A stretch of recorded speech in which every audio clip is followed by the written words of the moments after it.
Bonjour OSTI, petite vidéo juste en complément pour vous montrer qu'il y a plein de situations où en fait l'air sous la courbe c'est quelque chose d'assez intuitif. Et donc la première c'est quand vous transférez un fichier sur une clé USB, vous avez ça qui apparaît en général. Vous avez vu ceci. Alors qu'est-ce que ça décrit ceci, d'après vous? Vous voyez là il y a marqué donc le nombre d'éléments restants, il y en a 9, c'est surtout la quantité de gigas. Regardez là, elle diminue. Et quand elle diminue, en fait, qu'est-ce qu'il fait là? Bah, il y a le temps qui avance, hein, en live ici. C'est quoi la barre qu'il y a ici horizontale? C'est la barre qui décrit la vitesse en mégaoctets par seconde. Donc là, vous voyez, on est à 34 mégaoctets. Au début, il y a une petite chute, puis on a remonté, etc. Là, c'est assez stable. Alors, qu'est-ce que c'est la quantité maintenant de données qui sont transférées? Et bien là, si on fait un petit arrêt sur image, vous voyez, à chaque instant, là, j'ai une vitesse de 34,3 MO par seconde. Bah, si je fais fois une seconde, j'aurai transféré 34 MO.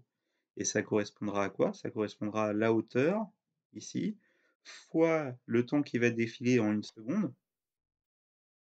Et donc ça correspond en fait à l'air qu'il y a ici, l'air qui s'est ajouté à l'air en vert foncé. Et en fait, en vert foncé, c'est la totalité de données qui sont transférées. Et donc le transfert se terminera quand la totalité de ce qui de quand en fait, l'air en vert foncé sera égal à une certaine valeur qui sera égale exactement à la quantité de données qu'il y avait à transférer au début du transfert. Et imaginez maintenant, bah, la vitesse elle était 2 fois plus petite en moyenne, et bien à ce moment-là, il aurait fallu un temps 2 fois plus long. Parce qu'au final, ce qui compte, c'est la quantité de transfert, et donc ça aurait été l'air sous la courbe, qui là devrait être fixe, égal au nombre de données finales transférées. Donc voilà un autre exemple, en fait, de où est-ce qu'on peut voir des intégrales. Ici, l'intégrale dans cette histoire, qu'est-ce que c'est? La valeur de l'intégrale de la courbe. Alors laquelle courbe? La courbe qui est là, où on suivrait, la surface en haut de l'aire verte, eh bien c'est la courbe qui décrit la vitesse de transfert en fonction du temps. Il y a le temps ici, et ça c'est la vitesse de transfert. Là, il y a une chute de la vitesse, puis après on est assez stable à 32 MO par seconde. Et donc l'intégrale ici entre 0 et le temps qui est à peu près ici, bah, c'est quoi la valeur? C'est égal à la quantité totale des données qu'on vient de transférer. Voilà donc un exemple d'intégrale, que vous avez sans le savoir quand vous transférez des données sur un ordinateur. Un autre exemple qu'on peut voir, alors là on va passer du discret au continu. C'est quoi le discret? C'est des points isolés.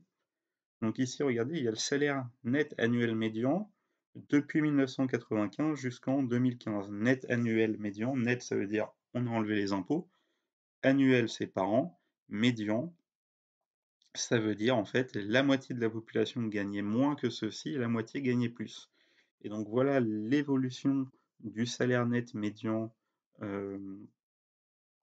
entre 1995 et 2015.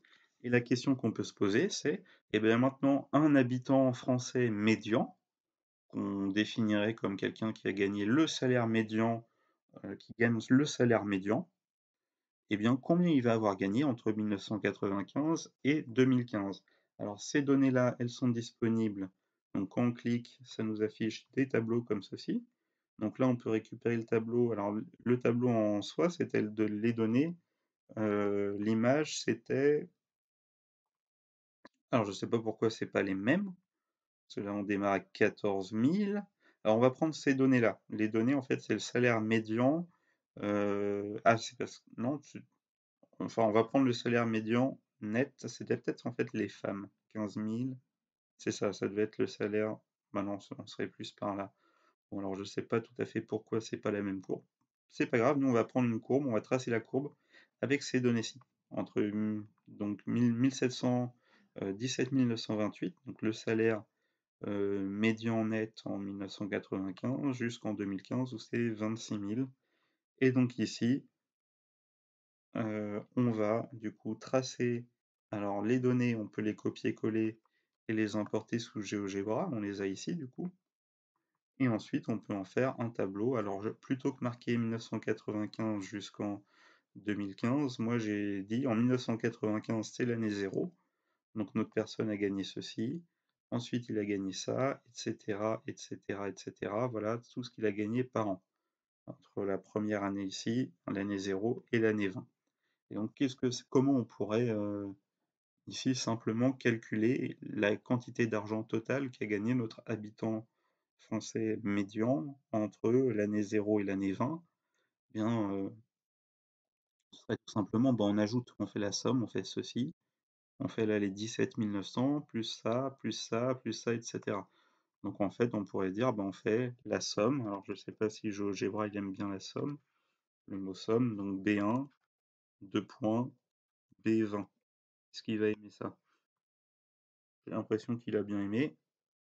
Et donc on obtient une somme ici égale à 436 719. Donc voilà ce qu'il a gagné entre l'année 0 et l'année 20. On aurait même pu aller jusqu'à 21. Il y a une année 21 ici. Donc c'est jusqu'à B21. Donc ça, c'est une première méthode. C'est la méthode qu'on faisait avant. En effet, ça marche. Pourquoi ça marche bien? Parce qu'ici, on peut facilement en fait additionner chaque valeur. On a un nombre fini de valeurs, on en a 21, donc on fait une somme de 21 quantités. Mais maintenant, on aurait aussi pu se dire, en fait, quand j'additionne ici mon 17 900, qui est le premier la hauteur de ce premier point, eh bien, je peux l'interpréter graphiquement comme cette hauteur fois, en fait, fois 1. C'est 17 900 fois 1. Pourquoi je dis fois 1? Parce que fois 1, en fait, c'est la largeur qu'il y a entre le 0 et le 1 qui va suivre. Et donc je pourrais dire, ça va être l'aire du rectangle qui est là.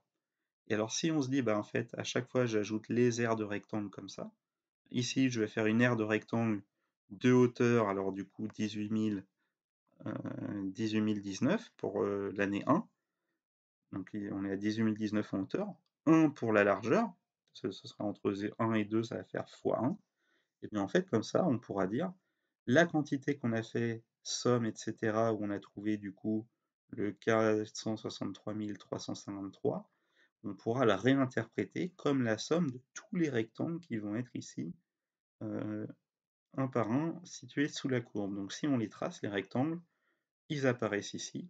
Et donc si je calcule l'aire ici de tous les rectangles, eh bien on va retrouver exactement en fait la valeur 463 353. Quel est l'intérêt? Vous allez dire, là on se complique.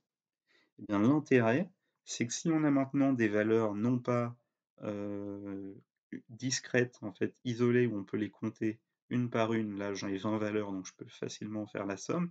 Si on a une infinité de valeurs, en fait, si à la place d'avoir l'évolution du salaire médian année par année, on m'avait donné une courbe d'évolution, eh bien la courbe d'évolution, comment j'aurais pu interpréter la somme quantité, la somme totale pardon, d'argent gagné, eh bien ça aurait été finalement faire la somme de tous les points, mais ça devient impossible. Donc la méthode, ça devient calculer l'aire qu'il y a sous la courbe de cette courbe qui décrirait le salaire gagné.